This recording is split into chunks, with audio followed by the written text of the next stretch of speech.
Cześć, dzisiaj jestem w takim miejscu, o którym mogę Wam więcej powiedzieć, bo jestem na terenie, na którym znajdują się pozostałości KWK Walenty Wawel, czyli ogromnego zakładu, który działał kiedyś na terenie Rudy Śląskiej. Akurat teraz nagrywam intro przy szybie Franciszek. Parę dni temu gruchnęła wiadomość, że teren Franciszka i Mikołaja, który zaraz Wam pokażę, prawdopodobnie doczeka się rewitalizacji, więc chciałabym Wam powiedzieć kilka słów więcej na temat tegoż zakładu i będą to materiały posklejane tak naprawdę z 2 wizyt na terenie Franciszka i Mikołaja, więc mogą stąd wynikać pewne nieścisłości pogodowe na przykład. No ale zapraszam. Ogólnie tu dużo młodzieży sobie chodzi. No tutaj z zabudowań to niewiele pozostało. O Boże. Nienawidzę takiego towarzystwa. Ale powiedziałam im, że spoko.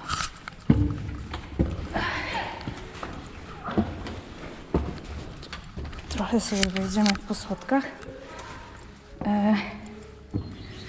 A tu jest za ciemno jak na GoPro. No w każdym razie z tego budynku tyle zostało. Najistotniejszy tam jest ta wieża Franciszka. To ją najprawdopodobniej czeka sprawna i szybka rewitalizacja, miejmy nadzieję. No tutaj jeszcze przed chwilą sobie młodzież biegała.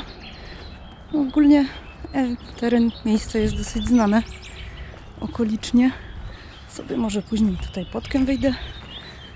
I jeszcze jeden budynek chciałam zobaczyć, bo tam to Wam pokażę za chwilę. Tu sobie jeszcze chciałam zobaczyć parę rzeczy. Okej, to tam na dole byliśmy przed chwilą. Czy to Wam zaraz pokażę? Ale już tam byłam, czyli tu nic nie ma więcej, tylko to przejście. Tam jeszcze są 2 szyby zasypane, już nieistniejące, Jan i Bartosz. Za terenem czynnych zakładów można by te zakopane szyby iść zobaczyć przez tory, ale są dosyć zarośnięte i są tam tylko 2 dziury, więc raczej z kamerą się tam już dzisiaj nie będę pchać. Zespół Szybu Mikołaj został wpisany do rejestru zabytków w 2014 roku.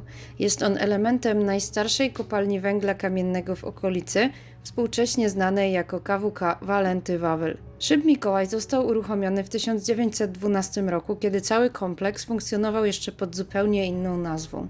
Powojenna kopalnia KWK Walenty Wawel ma swoje korzenie w połowie XVIII wieku, kiedy to rozpoczęła swoją działalność kopalnia Brandenburg. Kopalnię Brandenburg osobiście wizytował nie kto inny jak sam Johann Wolfgang Goethe. Kopalnia znajdowała się w posiadaniu potężnego rodu Balesztremów. To właśnie po pierworodnym synu hrabiego Walentego Balesztrema, Mikołaju, czyli właściwie Nikolausie, nazwano Szyb Mikołaj. Należy tutaj wspomnieć, że w XVIII i XIX wieku kopalnie nie wyglądały i nie działały tak jak obecnie. Były to liczne, lecz drobne przedsiębiorstwa, niekiedy ograniczone do jednego szybu.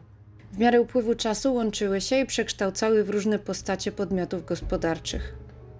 Nasza kopalnia Walenty Wawel powstała z połączenia 2 mniejszych przedsiębiorstw. Jak do tego doszło?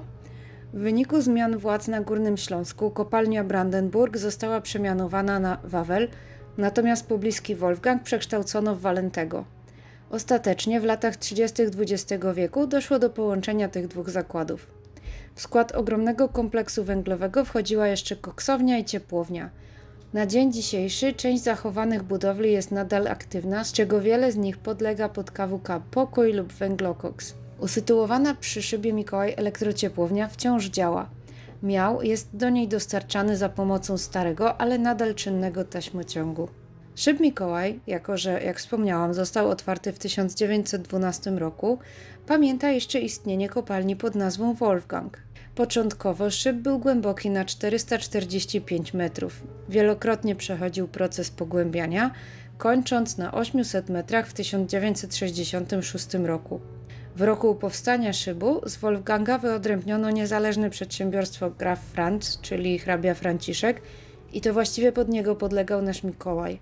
Szyb zakończył swoją działalność wraz z upadkiem kopalni, którą likwidowano na przestrzeni lat 1994-1997. Dzisiaj Szyb jest własnością miasta i zabytkiem.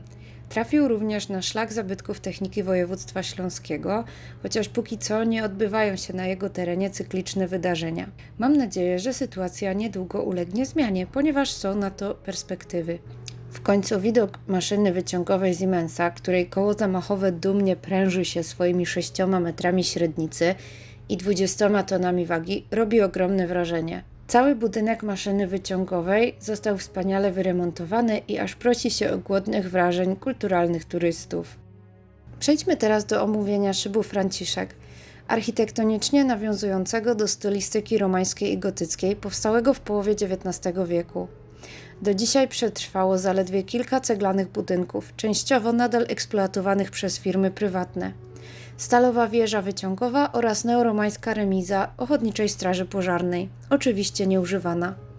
Najsmutniejszy widok to jednak szczątkowe fragmenty cechowni, przywodzące na myśl filmy katastroficzne. Zachowały się tylko pojedyncze części bramy, które mimo wszystko są imponujące. Dawniej znajdowała się tu także fontanna, jednak została przeniesiona do Zabrza. Początkowo szyb Franciszek nazywano drzewnym, gdyż za jego pomocą dostarczano drewno pod sztemple układane przy drążeniu nowego chodnika. W latach 1912-26 szyb tworzył samodzielną część kopalni zwaną hrabia Franciszek, graf Franz.